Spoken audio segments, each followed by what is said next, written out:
bem-vindos ao nosso podcast. Eu sou o Felipe. Eu sou o Paulo. E esse é o podcast Nem Toda Letra Mata. Hoje nós vamos conversar com Lucas Chagas.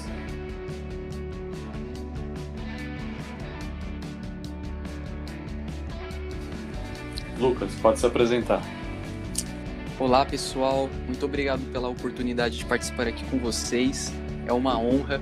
O meu nome é Lucas Chagas, tenho 23 anos, moro em Barueri, São Paulo e curso Direito na Universidade Presbiteriana Mackenzie, estou no 10º semestre.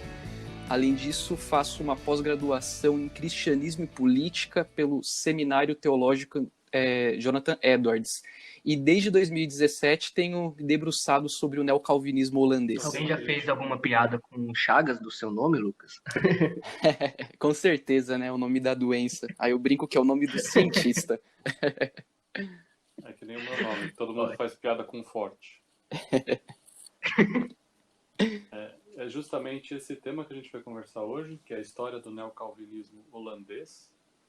Achei que era sobre Chagas. E a gente, para começar esse tema, né, um tema complexo que vai desde pensadores anteriores, principalmente Immanuel Kant, que não é que ele era um neocalvinista holandês, mas que ele teve um papel ali para essa história. Então, Lucas, você explica para a gente quem que é o Kant? Claro, Felipe. Kant, ele é um filósofo prussiano importantíssimo, né, para qualquer área do conhecimento hoje em dia, passando pela ética, teologia, filosofia e direito. Ele nasceu na Prússia e estudou em um ambiente no qual florescia um novo tipo de filosofia, uma filosofia genuinamente alemã. Então, Kant, na década de 1720, ele participa de um movimento de emancipação da língua alemã em relação ao iluminismo britânico e ao iluminismo francês. A ideia, na época, era de se fazer uma filosofia que se relacionasse com a Alemanha de forma primária. Além disso, ele nasce em uma família puritana, uma família luterana, pietista, e ele nasce ali em um ambiente no qual também era desenvolvida a filosofia de Christian Wolff. Por causa disso, Kant tem contato com muitas coisas relacionadas ao cristianismo e ele desenvolve a sua metafísica, a sua epistemologia e a sua filosofia moral, que são os conceitos mais importantes da sua filosofia. Então, para o nosso propósito hoje, a ideia é explorar um pouquinho da epistemologia de Kant, que tem relação com a teoria do conhecimento, né? Como é possível a gente conhecer, e também com a filosofia moral, que se relaciona com a questão ética, de saber o que é certo e errado, se eu devo seguir uma lei ou não. Então, todas essas questões têm relação com o trabalho de Kant. Então, o Kant era cristão, o Kant era crente. Genericamente falando, sim. Ele tanto nasce em um berço pietista, quanto desenvolve até trabalhos, de certa forma, teológicos. E ele era um grande crítico do que eu diria da ortodoxia cristã. Então, Kant, ele criticava muitas questões como ressurreição de Jesus, né? Essa questão histórica, a própria historicidade de Jesus, a união hipostática, se Jesus era de fato homem e Deus de forma integral. Então, ele era cristão em um sentido genérico, era um cristão heterodoxo, era um cristão que não era cristão de verdade, né? O Geisler sempre diz na teologia sistemática dele que o Kant era um deísta. Exatamente. Eu acho que os pensadores do iluminismo, como Kant, o John Locke, todos eles partiam dessa premissa mais deísta do que teísta. Acho que a própria Constituição dos Estados Unidos nasce nesse berço. A gente fala tanto do puritanismo estadunidense, mas a influência maior ali no início também era deísta. O deísmo influenciou muito a civilização ocidental. Que, para quem não sabe, né, o deísmo trabalha com a ideia de que Deus ele acaba não interferindo na continuidade do cosmos. Ele, como um relojoeiro, dá corda ao relógio, mas deixa de atuar. Então o mundo segue o seu próprio destino e Deus acaba não interferindo mais. Eu tive um professor que ele inclusive falou que existia um livro que falava sobre as expressões bíblicas que o Kant usava nas obras dele. Eu não sei que obra que é essa, não me lembro agora nem o nome do autor, mas eu achei muito curioso que dá para você encontrar expressões bíblicas, pelo menos expressões, não que ele acreditasse piamente naquilo, mas pelo menos expressões bíblicas e temas bíblicos existem nas obras do Kant, né? Sim, sim, ele trabalha até mesmo a questão da existência de Deus, né, na Crítica da Razão Pura, no livro Conflito das Faculdades. Ele trabalha ali bastante filosofia e teologia. Ele aborda a Trindade, a próprio apóstolo Paulo falando sobre algumas questões como o dom do amor. Então, Kant, ele sempre trabalhou questões ligadas ao cristianismo, conceitos cristãos, embora ele não concordasse com as partes mais importantes, digamos assim, né? No final das contas, Kant tá no céu ou não? Brincadeira.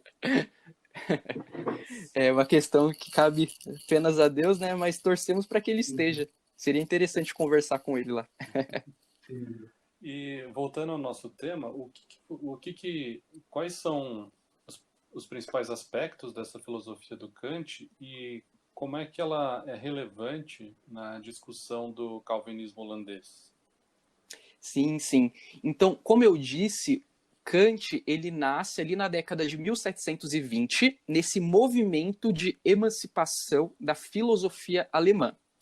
E esse movimento iluminista, ele acaba desembocando algum tempo depois na Holanda. E é por causa dessa influência iluminista, eu diria que pelo menos 3 nomezinhos que são citados pelo Doidver e pelo Abraham Kuyper, que seria o modernismo, essa teologia liberal e a filosofia humanística de Kant. Essas 3 ideias, essas 3 correntes acabam desembocando na Holanda, e faz com que os calvinistas holandeses começassem a pensar, poxa vida, mas o que é cristianismo? O que a gente está fazendo aqui na Holanda? Até que ponto essas visões não cristãs têm influenciado a nossa vivência? E 2 principais áreas da filosofia influenciaram tanto Doidver, o Kuyper e os calvinistas da Holanda, que é a epistemologia e a filosofia moral, como eu disse. Por quê? Aí é que eu vou explicar um pouquinho sobre Kant. Qual que é o grande serviço de Kant, que é considerado assim uma verdadeira revolução copernicana no ramo da filosofia? Ele retira de Deus o status de fonte legisladora em termos morais. Em outras palavras, se a gente pega o sistema de Kant, a gente não precisa mais de Deus para falar sobre moralidade, para falar sobre certo e errado. Por quê? Porque o sujeito cognoscente, o legislador, é o próprio indivíduo. Traduzindo isso, o próprio indivíduo é o responsável por produzir as leis que dirão o que é certo e o que é errado. Então, essa filosofia moral do Kant, ela acaba influenciando o cristianismo no seguinte ponto. Será que a gente precisa de Deus? Será que a gente precisa de Deus para falar sobre moralidade? Até que ponto eu consigo pensar a respeito de Deus?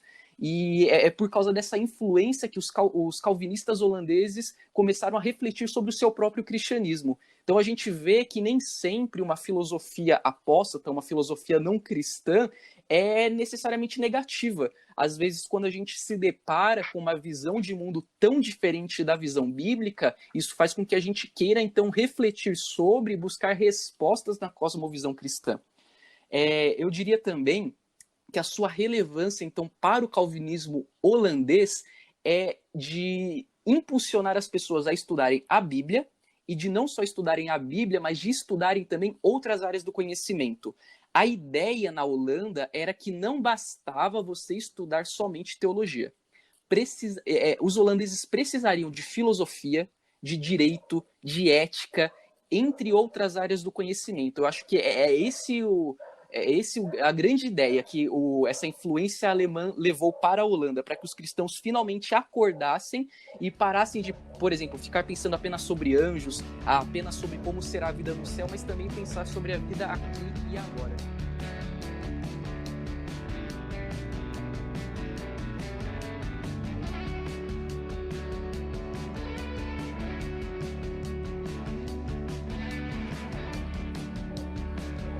Excelente. E nisso também tem uma perspectiva de que como Deus ele permite o mal em vista de um bem maior, né? Ó, um tema muito importante para mim e um tema muito importante quando a gente vai lidar com o problema do mal. Então você tem toda essa carga que está vindo ali da Alemanha, né? Todo esse movimento anticristão em alguma medida, e isso faz com que lá na frente, depois os holandeses, esses novos teólogos holandeses, possam desenvolver alguns aparatos para lidar com toda essa carga anticristã. Então, Sim, com certeza. Só para complementar, porque uma visão de mundo não cristã no direito, por exemplo, poderia levar a um estado nazista, como a gente viu, né? De você desconsiderar a dignidade de uma pessoa que descende de judeus. Então é importante a gente pensar as outras áreas do conhecimento a partir da cosmovisão cristã, justamente para que não tenhamos um estado nazista, para que não tenhamos uma biologia evolutiva extremamente racista, né, como foi o darwinismo social, que influenciou a antropologia e a sociologia. Então, acho que a Holanda ensina o Brasil que não basta a gente ficar dentro da igreja pensando somente em teologia. A gente precisa sair da igreja e pensar também no Brasil, porque o reino de Deus não se restringe ao templo. Cristo é soberano sobre a igreja e sobre o Brasil, sobre o cosmos todo. Cristo é o rei de tudo, né? Então, acho que isso foi uma influência muito boa de Kant para que os holandeses pudessem pensar e refletir sobre a sua fé. E no meio disso tudo tem um pensador específico que você gosta bastante, que é o Herman Doivert. E eu queria que você falasse um pouco para a gente sobre quem ele foi e como que ele entra nesse cenário todo. Claro. Então, a ideia é que, diante da influência alemã na Holanda, começaram a ser formados grupos cristãos que estudavam diversos aspectos. Um dos grandes líderes da Holanda era o Abraham Kuyper, que foi inclusive primeiro-ministro da Holanda ali no final do século XIX para o início do século XX. O Abraham Kuyper fundou uma universidade que existe até hoje, que é a Universidade Livre de Amsterdã. Todo esse movimento liderado por ele ficou conhecido como Kuyperismo, que era um agir pautado na convicção de que não há 1 centímetro quadrado em todo o domínio de nossa existência sobre o qual Cristo, que é soberano sobre tudo, não diga é meu. E aí, a família do Doivert foi influenciada pelo Kuyperismo. E Doivert ele estudou Direito na Universidade Livre de Amsterdã. Ao estudar Direito, ele começou ali, então, a refletir sobre essas coisas que eu comentei. Como que você pensaria a ciência do direito em relação à cosmovisão cristã? Será que a gente precisa da cosmovisão cristã? Será que eu preciso, digamos, dos 10 mandamentos para ter um parâmetro moral para legislar um determinado código civil, um código penal? Até que ponto eu vou usufruir dos benefícios da cosmovisão cristã? E o grande ponto aqui para a gente hoje é que o trabalho de Doivert é novo no Brasil. A maior parte das obras, as obras acadêmicas dele ainda não foram traduzidas. Porque temos alguns livros aqui no Brasil, como o Estado e Soberania, da editora Vida Nova, No Crepúsculo do Pensamento Ocidental, da editora Monergismo, e Raízes da Cultura Ocidental, da editora Cultura Cristã. Então, esses aqui são alguns livros, mas que não são acadêmicos. São frutos de pequenos artigos que Doivert escrevia, palestras que ele deu no decorrer da sua vida. As grandes obras desse jurista e filósofo ainda não foram traduzidas. E quais que são elas, né? Eu poderia citar aqui a New Critique of Theoretical Thought, que é a nova crítica do pensamento teorético, cujo nome diz respeito justamente à crítica da razão pura do Kant, que o Doivert se inspirou. E nós temos outras obras, como a Enciclopédia da Ciência do Direito, Reforma e Escolasticismo, no qual Doivert desenvolve o que ficaria conhecido como filosofia da ideia cosmonômica. Então, eu diria aqui para vocês, quem foi Herman Doivert? Ele foi o filósofo, o pensador, o jurista mais original que a Holanda já produziu, incluindo Spinoza. O Doivert é o pensador mais original que a Holanda já produziu. E você falou muito do Kuyper, E então a gente pode dizer que tanto o Kuyper e o Kant tiveram certa influência no Doiver, certo? Sim, sim, com certeza. Quando a gente fala do Kuyper, a gente não pode esquecer de outros dois nomes que influenciaram Kuyper e, consequentemente, Doiver, que é Santo Agostinho e João Calvino. Esse movimento que ficou conhecido como calvinismo, né, que bebe ele da soteriologia de Agostinho, do próprio sistema desenvolvido por Calvino na instituição da religião cristã, alcança Abraham Kuyper. E Kuyper, que foi alguém que teve contato com o idealismo alemão e com a teologia liberal, ele foi assim, simplesmente transformado. Ele era um teólogo liberal que não acreditava em muitas doutrinas essenciais do cristianismo e que pastoreou uma igreja lá na Holanda que era composta por pessoas humildes, mas pessoas humildes que eram crentes de verdade, pessoas humildes que sabiam sobre a sua fé. Isso impactou o Kuyper de tal forma que ele que ele acabou ali fazendo tudo o que ele fez, né? Criando grupos de estudo, criando universidade, escrevendo em jornais, pensando o cristianismo contemporâneo, e todo esse desenvolvimento da teologia do Kuyper acabou influenciando a família do Doiver. O pai do Doiver, ele foi um verdadeiro kuiperiano. E, é claro, além desses três nomes, eu poderia citar aqui o Kant. A epistemologia do Kant, ela era muito, e é ainda muito sofisticada. Então, a epistemologia e filosofia moral de Kant e a teologia e cosmovisão, que era um tema muito trabalhado para o Kuyper, esses dois temas, essas duas correntes influenciaram definitivamente o Doiver. Além do Husserl, que eu também poderia citar, mas que como eu nunca estudei a fundo, vou ficar apenas aqui na citação mesmo. Então, eu comentei um pouquinho sobre isso, né? Mas eu estou pensando em uma espécie de analogia aqui. Nós tivemos a Reforma Protestante ali com Martinho Lutero, e depois nós sabemos que houve a Contra-Reforma, né? Essa resposta à Reforma Protestante.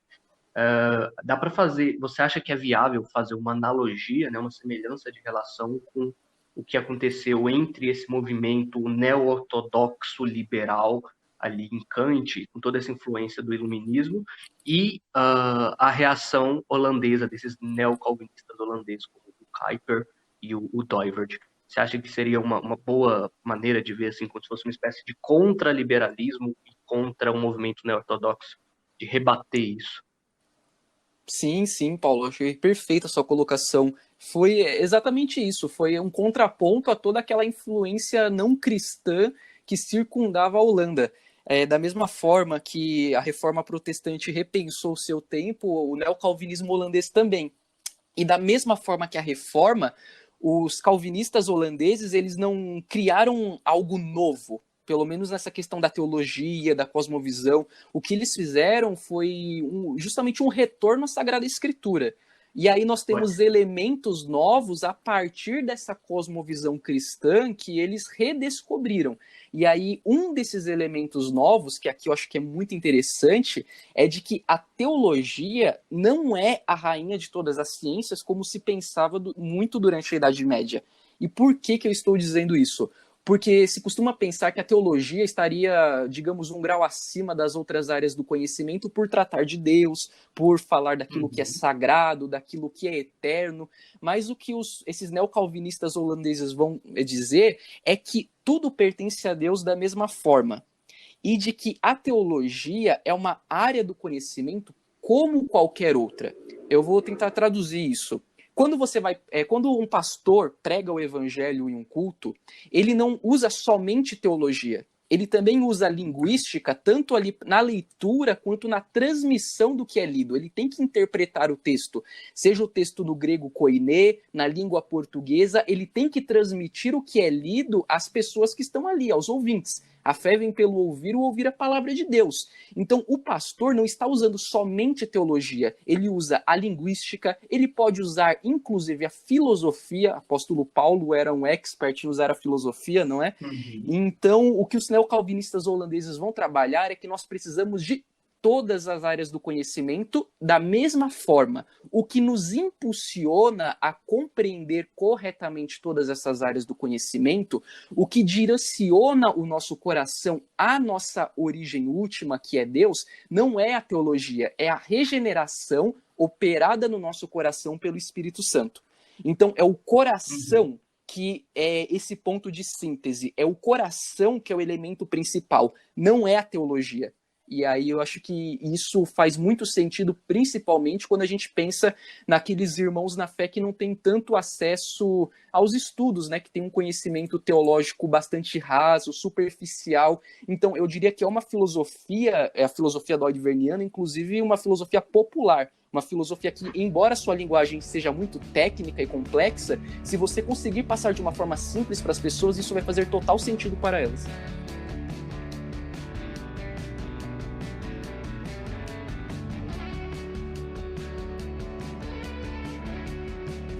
Perfeito.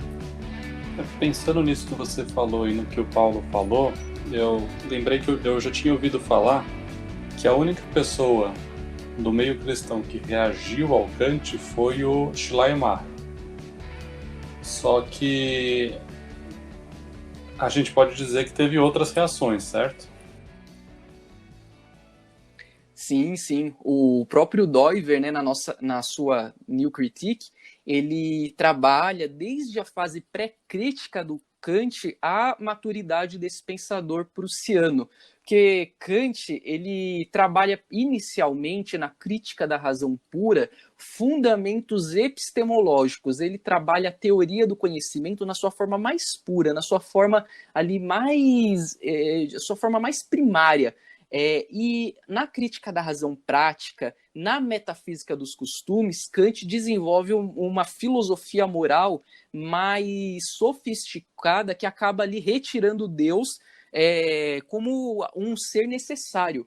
Então, essa absolutização que Kant faz, e eu diria absolutização porque ele, enquanto um filósofo racionalista, coloca a razão acima do âmbito de atuação dela, essa absolutização da razão foi um dos motivos que fez com que Doidver pensasse, poxa, até que ponto a filosofia de Kant ela é uma filosofia crítica? Até que ponto faz sentido? Até que ponto é clara? Será que existe alguma discordância estrutural nos argumentos fornecidos por Kant? Será que eu posso, de fato, afirmar que não preciso mais de Deus? Que o sujeito cognoscente, que o homem é, de fato, autônomo, é uma fonte legisladora que prescinde de elementos que transcendem o espaço e o tempo? Traduzindo aqui o que eu disse, até que ponto eu posso falar das coisas desse mundo sem me ligar a Deus? Porque, querendo ou não, quando a gente fala sobre moralidade, sobre o que é justo e errado, a gente sempre lembra de Deus. E são justamente essas coisas que influenciaram o Doidver a pensar o sistema filosófico de Kant, que é um sistema bastante sofisticado e que fala muitas verdades. Isso eu deveria ressaltar, inclusive. O grande ponto é que um conceito que eu vou trabalhar daqui a pouquinho com vocês, o ponto de síntese do Kant que está errado. O ponto de síntese dele não é certeiro. O ponto de síntese aqui, na verdade, é o nosso coração. Se você não tem um coração centrado em Deus, você não consegue fazer filosofia. Seria basicamente essa a crítica de Doidver. Olha aí o pressuposicionalismo. Não, gente, o Lucas disse que o Doidver não era pressuposicionalista, só uma brincadeira. Quer comentar sobre isso, Lucas? Pode se defender aí. Sim. Eu só ia comentar que na minha interpretação do Doidver, né, que não é uma interpretação muito sofisticada, ele não seria um pressuposicionalista como Cornelius Van Til. Existem muitas divergências sobre isso. Eu diria que ele é um filósofo mais original. Ele não se enquadraria nem no pressuposicionalismo e nem uma apologética mais clássica. Acho que seria uma apologética propriamente doidverniana. Certo, sui generis, né?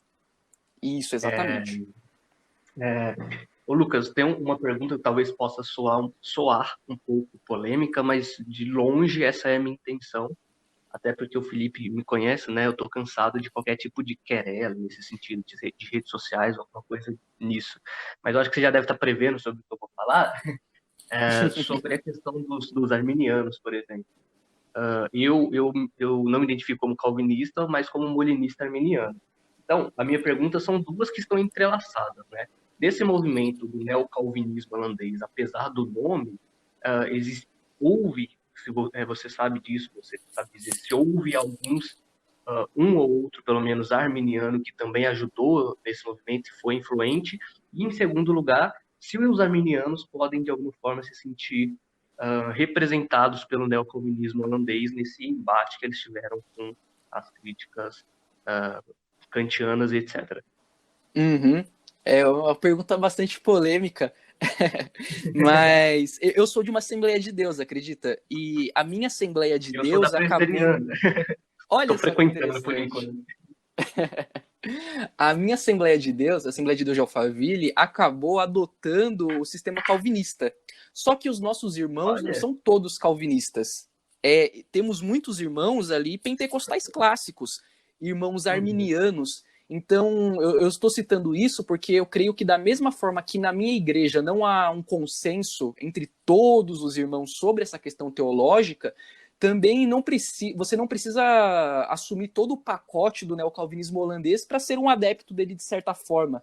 Às vezes você pode se identificar com a visão jurídica do neocalvinismo.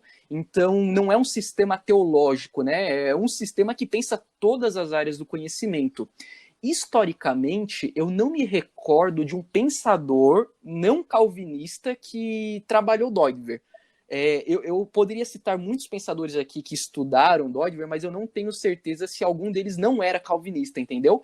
Mas eu tenho amigos aqui no Brasil que são arminianos e que são adeptos da filosofia de Doidver. Então, acho que isso já seria, de certa forma, aí, um norte, né, para a gente poder tratar esse assunto. Além disso, eu acho que é possível também a gente afirmar que o neocalvinismo holandês pode contribuir para arminianos, para pentecostais, wesleyanos e até tomistas. Por quê? Porque... Não, eu digo por quê? Porque não é um sistema teológico. É um sistema que pensa áreas do conhecimento.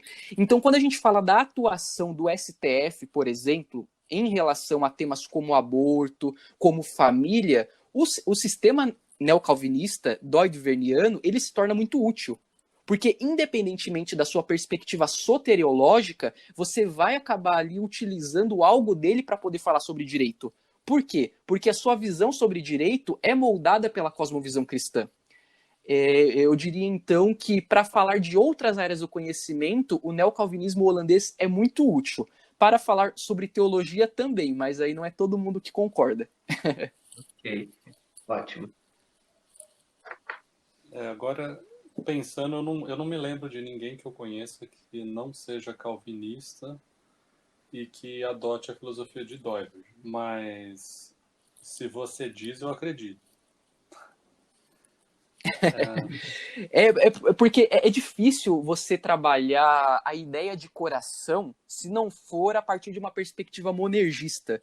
Para quem estiver ouvindo e não está acostumado com esses temas, com esses conceitos mais teológicos, a minha ideia aqui é que para você ser um adepto da filosofia de Doidver, pelo menos em algum grau, você tem que entender que a regeneração do coração é operada de forma exclusivamente por Deus. Ou pelo menos aí 99,99%.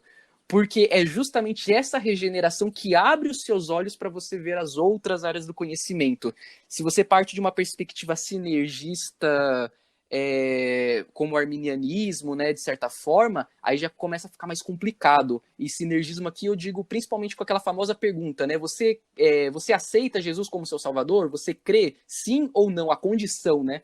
Então aí fica mais difícil de trabalhar. Certo, acho que eu entendi. E no meio disso tudo, na filosofia do Doivre, tem essa ideia de filosofia da ideia cosmonômica. Até eu entrar lá no último semestre do curso de filosofia, eu nunca tinha ouvido falar da palavra cosmonômica. Então, você pode explicar para a gente o que é essa filosofia da ideia cosmonômica? Eu vou utilizar aqui o comentário do Kausbeck, que foi um estudioso do Doidver. Ele fala assim, que a premissa mais importante da filosofia da ideia cosmonômica decorre do pressuposto de que a realidade, né, de que o nosso mundo, o cosmos, é criado por um Deus cuja vontade é a lei soberana e redentora para a realidade. Em outras palavras, filosofia da ideia cosmonômica é pensar o cosmos a partir de uma ideia de lei. a partir de um parâmetro normativo. E qual que é esse parâmetro normativo? A soberania de Deus. E aí você já vê a relação com o próprio calvinismo, né, que cita tanto a soberania de Deus. Então, filosofia da ideia cosmonômica é você repensar a realidade, a filosofia, a partir da cosmovisão cristã, em contraponto ao quê? Se a gente for pensar historicamente, em contraponto à crítica da autonomia da razão, que era para Kant o fundamento transcendental válido para o empreendimento filosófico. Kant partia do pressuposto de que a razão é autônoma, e contrapor isso é o primeiro passo para você seguir a filosofia da ideia cosmonômica. Então é uma reação, de certa forma, à filosofia alemã e à filosofia do Kant. Isso, exatamente. Até porque se não existe essa influência apóstata inicialmente, dificilmente a gente entraria nesse empreendimento filosófico de elaborar um sistema tão sofisticado, né? E o grande pressuposto da filosofia da ideia cosmonômica é de que o homem, o ser humano, possui uma raiz religiosa. E essa raiz religiosa não está conectada à teologia e não necessariamente à Bíblia. A ideia aqui é de que nós somos imagem e semelhança de Deus, e como somos criados por Deus, nós temos uma conexão com Deus em algum grau. Então a gente consegue ter um parâmetro mínimo de moralidade, a gente consegue usufruir da graça comum, a gente tem uma razão natural que você consegue, por exemplo, descobrir, né, que 2 vezes 2 é igual a 4. Então todos esses conceitos aí, eles estão conectados a essa raiz religiosa do homem. O grande ponto é que a nossa raiz religiosa, ela não está direcionada a Deus por causa do pecado original. Então, a partir desse redirecionamento, a gente consegue pensar verdadeiramente filosofia. Sim, claro, parece ter alguma...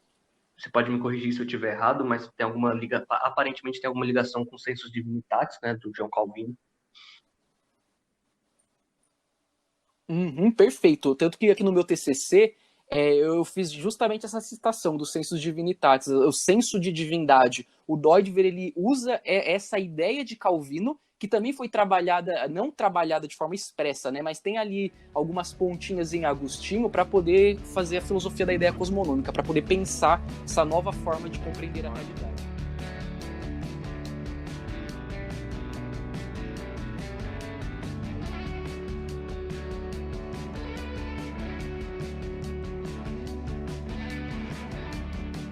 Essa ideia da cosmonômica, de que todo o cosmos segue a soberania de Deus e as leis, né, de Deus, porque cosmos vem o universo, e nômica vem de nomos, que é lei, certo? A própria palavra cosmos significa ordem, etimologicamente falando. Isso eu não sabia. Mas o que eu ia perguntar é se isso, teologicamente falando, influencia de alguma forma na interpretação dos efeitos do pecado original. Certo. A questão do pecado original e da influência negativa do pecado na ordem do universo seria trabalhado por um outro conceito da filosofia deudveriana, que é o conceito do motivo básico religioso. Esse motivo básico religioso, ele é um direcionador definitivo do impulso religioso inato do ego. Traduzindo o que eu acabei de dizer, o motivo básico religioso é como se fosse o caminho que você vai trilhar para sair desse seu direcionamento ao pecado, né? Em direção a Deus, em direção à origem. O motivo básico religioso é a compreensão que a gente precisa para analisar o mundo. Em outras palavras, esse motivo é justamente o motivo básico bíblico da criação, queda no pecado e redenção por meio de Jesus Cristo na comunhão do Espírito Santo. Então aqui dificilmente alguém conseguiria usufruir da filosofia da ideia cosmonômica sem ter como pressuposto necessário a visão bíblica. E aí aqui se aproxima bastante do pressuposicionalismo. Felipe tá só de olho ali, esperando. Aí, ó, posicionalista, falei? É porque eu fiz essa pergunta mais porque existem diferentes interpretações sobre o que o pecado original afetou. A Uhum. maioria dos cristãos acredita que ela afetou tudo, afetou o universo, pedras, pessoas, tudo. E tem gente que acredita que só afetou o ser humano, e tem gente que ainda acredita que ela só separou o homem de Deus, causou o exílio. Então, Uhum. independente de qual interpretação você adote, dessas três que eu mencionei, isso afeta de alguma forma a filosofia da ideia cosmonômica? Entendi. Olha, Felipe, na minha interpretação do Doidver, porque existe uma diferença muito grande entre o que ele defendia e o que eu entendi do que ele falou. Mas na minha interpretação do Doidver, o pecado original não corrompeu a estrutura do cosmos, no sentido de que você consegue, de forma plena, estudar a criação e por isso se tornar indesculpável perante Deus, e não só isso, mas perceber a partir daí que existe uma ordem no cosmos, de que existe algo além do que é material, né? Em outras palavras. Então, eu diria, na minha interpretação do Doidver, que o pecado ele nos separa de Deus, mas ele não chega a corromper a criação, a corromper a estrutura da realidade de tal forma que eu não consiga, que eu perca o contato com ela. Então, eu preciso de fato da revelação especial da Bíblia para ter essa compreensão da salvação, para ser salvo. Mas o pecado não afetou definitivamente a estrutura da realidade. Essa é a minha interpretação e reitero que posso estar errado, mas tenho amigos que partilham dessa mesma visão que eu, ao estudar Doidver. Então agora eu já fiquei mais amistoso. Porque, salvo engano, que como eu comentei com vocês, eu não estudo tanto apologética, né? E isso já se distanciaria um pouquinho, pelo menos, do pressuposicionalismo, certo? Sim. Quando eu ouço falarem de Doidver, eu ouço muito falarem de aspectos modais. O que eu sei é que não tem a ver com lógica modal. Poxa, estava empolgado aqui já. Você pode explicar para a gente o que são esses aspectos modais? Sim, claro. Os aspectos modais, eles compõem a realidade temporal de forma harmônica. Então, é como se a gente dividisse o nosso mundo em várias áreas do conhecimento. A gente, então, tem, por exemplo, a ordem linguística. A gente tem a ordem lógica, ordem histórica, ordem econômica. É você pensar a realidade a partir de determinados critérios, que são, em si, diferentes áreas do conhecimento, entre aspas, tá bom? Eu vou dar um exemplo que o Doidver... Isso, perfeito. E eu vou até que dar um exemplo que o Doidver utiliza na Enciclopédia da Ciência do Direito. Eu chamo de exemplo do charuto. A ideia é a seguinte: pense em uma situação hipotética na qual um homem entra em uma loja e compra uma caixa de charutos.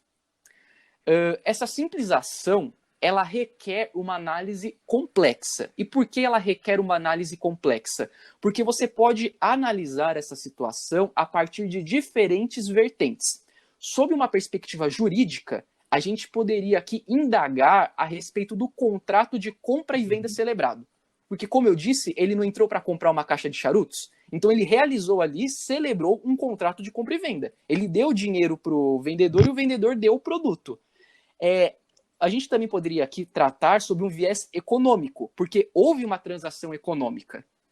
Além disso, a gente poderia falar a respeito da linguística, porque para que o sujeito que entrou na loja para comprar o charuto conseguisse realizar essa ação, ele teve que provavelmente ali dar um bom dia para o vendedor, falar que ele gostaria de adquirir somente aquela caixa de charutos e nada mais. Então, não sei se vocês estão percebendo, mas a gente pode analisar a partir de diferentes vertentes uma mesma situação.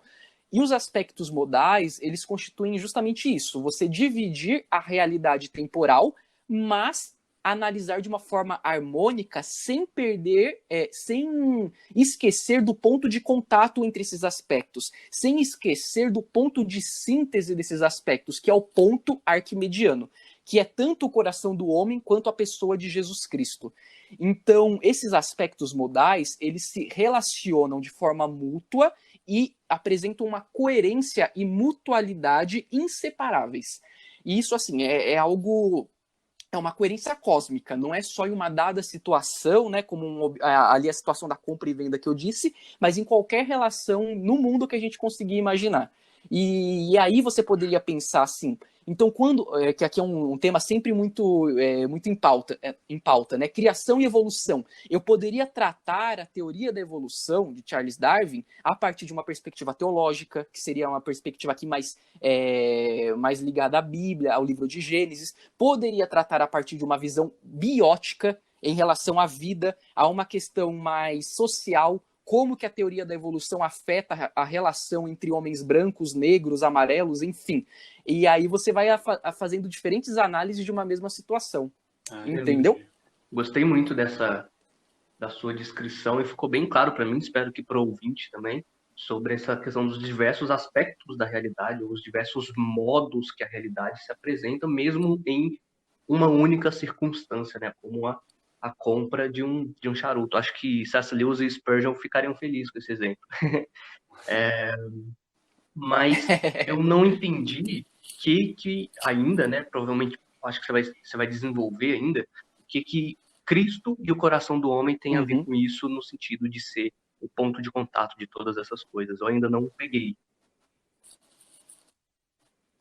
Ah, sim, o ponto arquimediano é o próximo passo. A gente começa ali naquela questão de cosmovisão, né? O que é a cosmovisão bíblica, como que a Bíblia enxerga o mundo. A partir disso, eu começo a analisar o mundo.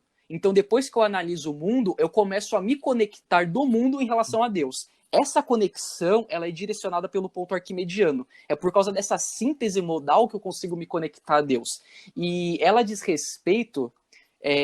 mais ou menos a ideia tanto da regeneração do coração do homem e também da obra de Jesus Cristo. Eu poderia dizer aqui que o ponto arquimediano, ele nos dá condições de encontrar uma totalidade central.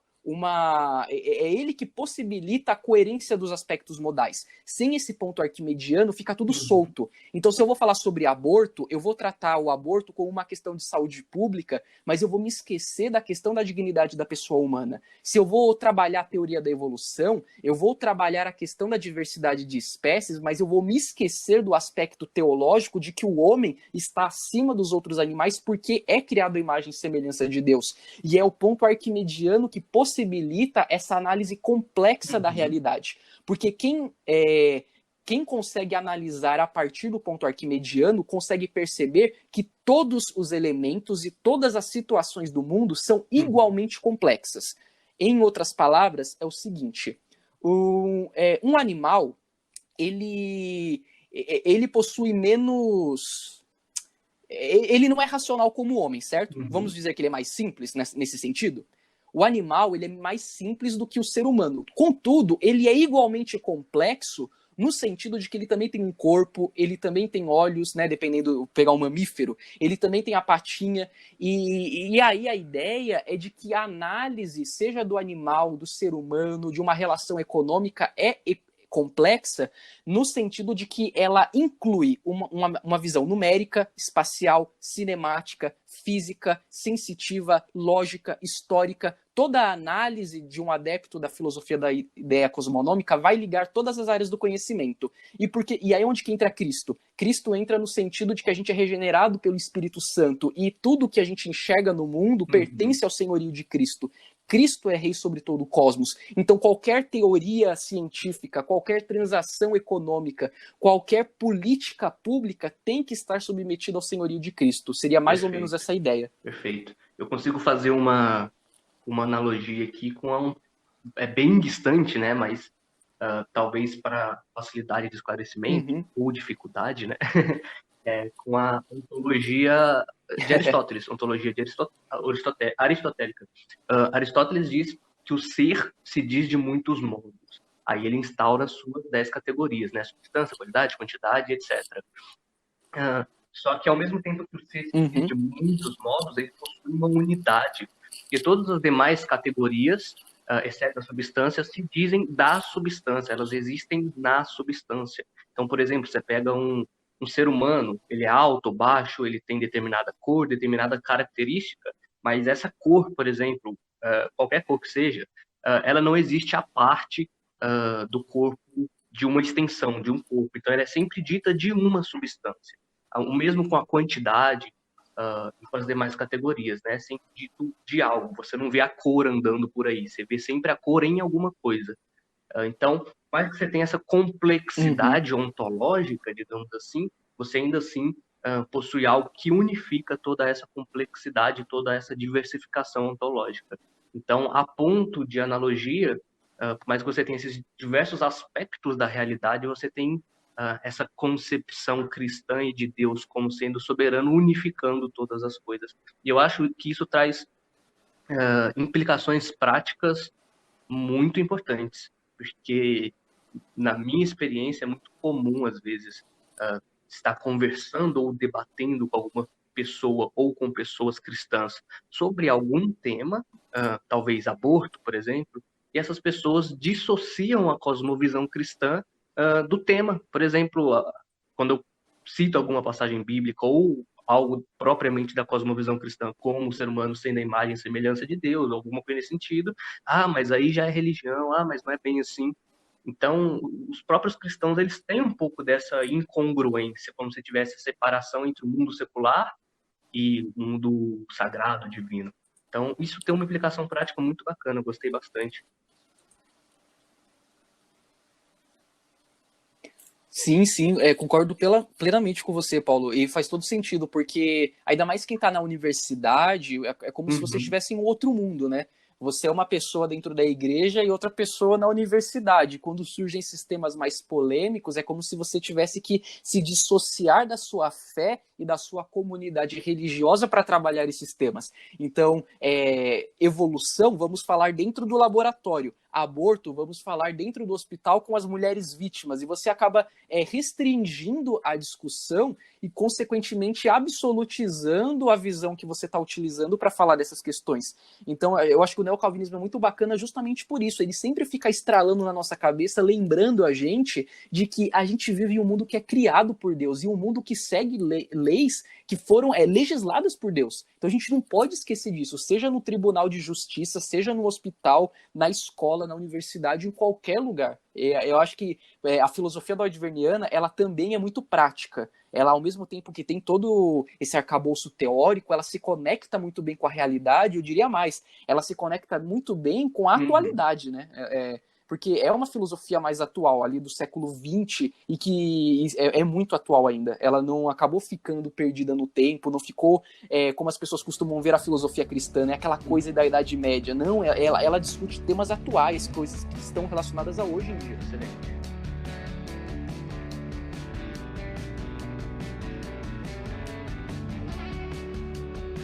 Um conceito que um amigo meu desenvolveu e escreveu um livro sobre, que é o conceito, ele não que ele desenvolveu, ele pegou emprestado e desenvolveu ulteriormente o tema, que é o conceito de paralaxe cognitiva, né? Que é quando existe uma dissonância, uma incongruência entre aquilo que você acredita que acredita e entre o seu discurso e a prática. Então, essa incongruência, esse distanciamento entre a teoria, entre o discurso, entre aquilo que você acha que acredita e a prática, tem um nome de paralaxe cognitiva. E parece ser um conceito muito importante para, dentro de tudo isso que você está falando, parece que ele se encaixa bem, né? Porque nós, dentro dessa cosmovisão, ou melhor, dessa teoria de Doiverd como sendo esses aspectos da cosmovisão cristã, o ponto arquimediano, nós conseguimos pegar lidar com a paralaxe cognitiva. Como que a gente lida com isso, nós cristãos que vamos na igreja, temos determinadas crenças, seguimos alguns dogmas, mas no mundo secular a gente quer tirá-los. Vai a Doiverd para você evitar a Doiverd para você evitar essa paralaxe cognitiva, né? Esse descolamento entre a prática e a teoria. Eu acho, né? Eu acho que É muito bom. Doivert. Eu gostei muito do que você falou, acho que finalmente eu tô começando a entender um pouco mais do Doivert, que eu sempre achei ele muito complicado. Uhum. Não é filósofo analítico. É verdade. E eu queria saber do Doivert, além do pensamento dele, quem mais ele influenciou? Quem que foi influenciado pelas ideias dele? Uhum. Certo. Eu poderia citar aqui o teólogo, né, que é ali do mesmo tempo que ele, o Herman Bavinck, que desenvolve uma teologia sistemática genuinamente holandesa, eu diria assim. Eu não lembro o nome, eu acho que é Teologia Sistemática, é publicado pela editora Cultura Cristã. É uma obra muito cara, inclusive. Mas lá você tem uma teologia que é desenvolvida nesse âmbito holandês. Eu poderia citar aqui outros nomes que trabalham conceitos ligados, outros pensadores que trabalham conceitos ligados a Doivert, como o próprio Alvin Plantinga. Por quê? Porque a epistemologia reformada ela acaba ali se relacionando um pouquinho de forma genérica com Doivert, tanto que quem cita isso é o James Smith. O James Smith, não sei se vocês conhecem, ele tem aquela trilogia chamada Liturgias Culturais. Ele é um pensador neocalvinista, ele é um pensador ligado a essa tradição. Aqui no Brasil, eu poderia citar aí mais nomes, como Guilherme de Carvalho, o Rodrigo Amorim de Souza, o Pedro Dutti, e temos grupos de estudos na própria Universidade Federal de Minas Gerais, tem um grupo só sobre o Doivert, que era coordenado até pouco tempo atrás pelo professor Giordano. No Mackenzie, nós temos uma relação muito próxima com o Doivert, até porque o ex-chanceler Davi Charles Gomes, ele trabalhou muito epistemologia, ele escreveu algumas coisas sobre Doivert. Então, não é algo novo. Você não vai encontrar muita gente, mas são pessoas específicas que têm um método muito sofisticado, apresentam algo que dá para acrescentar muito à nossa realidade. Só outra coisa que eu gostaria de ressaltar: o neocalvinismo é o da Holanda. O novo calvinismo é o do John Piper dos Estados Unidos. Acho que isso é importante citar para que as pessoas não se confundam. O movimento do novo calvinismo ali do John Piper, eu acho que da década passada, é diferente do neocalvinismo. E isso aí você já começa a perceber como é diferente, que, por exemplo, o pastor Augusto Nicodemos, Leandro Lima, eles são calvinistas, mas pelo menos eu nunca vi eles se identificarem com o neocalvinismo. O pastor Guilherme de Carvalho e o Pedro Dulce, por sua vez, eles já se relacionam mais com a tradição neocalvinista do que o calvinismo mais clássico, entendem? Eu nem sabia, eu nem conhecia essa distinção entre neocalvinismo e novo calvinismo. Eu nem sabia que tinha novo. Eu também não. Sim, é esse novo calvinismo que chegou no Brasil pelas redes sociais, quando as pessoas compartilham esses vídeos, né, do John Piper, o Tim Keller, eu acho que ele tem um pezinho no neocalvinismo, mas deixa eu pensar aqui, quais que são outros pastores norte-americanos aí, vai? Isso, Paul Washer, todo esse pessoal é desse movimento do novo calvinismo, o calvinismo que floresceu nos Estados Unidos depois de tanto tempo das igrejas batistas arminianas, porque a história batista tem, né, tanto o pezinho no arminianismo quanto no calvinismo. Então, esse redescobrimento do calvinismo nos Estados Unidos e que depois chegou no Brasil, que a gente importa tudo que é de lá, é novo calvinismo, não é neocalvinismo. Eu poderia citar aqui pelo menos duas instituições que a gente tem no Brasil que tem uma relação muito próxima do neocalvinismo, que é a ANAJURE, Associação Nacional de Juristas Evangélicos, e eu digo isso porque eu tenho amigos neocalvinistas que fazem parte da ANAJURE, né? E a Associação Brasileira de Cristãos na Ciência, que o Guilherme de Carvalho, que ele era vice-presidente, o Marcelo Cabral, assim, inteligentíssimo. Eles trabalham muito bem e traduzem textos neocalvinistas, né? Então, se você que está ouvindo acessar o site da Associação Brasileira de Cristãos na Ciência, você vai encontrar muitos textos ligados a essa tradição. Tô pensando aqui, daqui a alguns anos, quando a gente precisar de um novo rótulo pro calvinismo que vai surgir, e isso está sendo hipotético, claro. Será qual vai ser o nome? Novo calvinismo? Novíssimo calvinismo? vai ter que ser algo assim, porque o calvinismo ele sofre muitas mutações ao longo da história, né? E é sempre naquela tentativa de retornar a Calvino, retornar a Agostinho, e aí vão surgindo diversas interpretações diferentes. É interessante. Hoje a gente tem um calvinismo, eu digo isso pela minha própria igreja, é um calvinismo muito próximo ali do continuismo pentecostal, né? Um calvinismo que não é pentecostal, mas de que é, na sua essência, continuista, que trabalha os dons espirituais, seja dom de cura, entre outros, e que é muito avivado, eu diria assim. Eu digo pelos próprios irmãos da minha igreja, que se dizem calvinistas e são muito avivados, né? Uma expressão que a gente usa. Você citou o Bavinck. Ele tem a teologia sistemática publicada no Brasil. Eu não lembro se é pela Cultura Cristã mesmo, mas a da Cultura Cristã, que é cara pra caramba mesmo, é a Dogmática Reformada. São vários Isso, volumes. é esse mesmo. Paulo, você tem alguma pergunta final, algum comentário final, que a gente já vai partir para o final? Final. Não, acho que eu não tenho nenhuma pergunta, não. Só dizer que eu gostei mesmo da apresentação, ficou bem didático, deu para pegar bastante a visão de Doiver, de todo esse movimento contra-liberal neo-ortodoxo do novo calvinismo. E eu aprendi com você. Muito obrigado pela aula e pelo conhecimento. Opa, eu que agradeço pela oportunidade que eu tive de estar aqui com vocês, né, falando um pouquinho sobre o neocalvinismo. E espero que o trabalho de vocês continue firme e forte, porque vocês têm tudo para estourar aí nas redes sociais. Recebo. Como pode. Muito obrigado, Lucas. Uma última pergunta. Você pode recomendar alguns livros sobre o assunto para quem está Claro. ouvindo? Eu recomendaria para quem quer aprender um pouco mais sobre neocalvinismo, um livro chamado Calvinismo, do Abraham Kuyper. É um livro que ele trabalha todo esse redescobrimento na Holanda. Além do Kuyper, eu poderia citar aqui Contornos da Filosofia Cristã, do Kausbeck, que é uma introdução à filosofia do Doiver. E se vocês quiserem um livro assim mais simples, eu poderia citar aqui Estado e Soberania, Ensaio sobre Cristianismo e Política, do próprio Herman Doiver, um livro traduzido pela editora Vida Nova. E que foi traduzido pelo Lucas Freire, do Mackenzie. Ele também é alguém que tem um pezinho ali na Holanda, no neocalvinismo.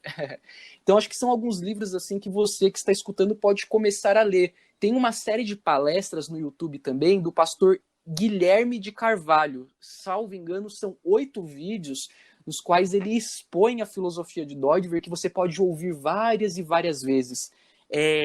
Além deles, eu também poderia citar aqui os textos da Associação Brasileira de Cristãos na Ciência. Temos livros mais sofisticados, como a própria New Critique, que você encontra na internet, se digitar no Google, entre outros. Além disso, para quem quiser conhecer mais sobre o neocalvinismo, eu recomendo as páginas tanto no Facebook quanto no Instagram, denominadas Filosofia Reformacional do Direito, que vocês vão encontrar o link abaixo na descrição. É isso. Beleza. Aí. Tá ótimo. Então, obrigado, Lucas, por comparecer aqui. E o seu TCC, cara. É verdade. Assim que eu publicar, falarei para vocês. Ótimo. Muito obrigado para quem ouviu.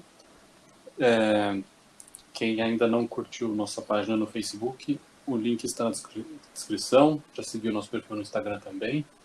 Além de outros links relevantes, como Spotify, Anchor. E é isso. Curte o vídeo, se inscreve no canal. E é isso aí. Muito obrigado e até mais. Até. Mais. Falou!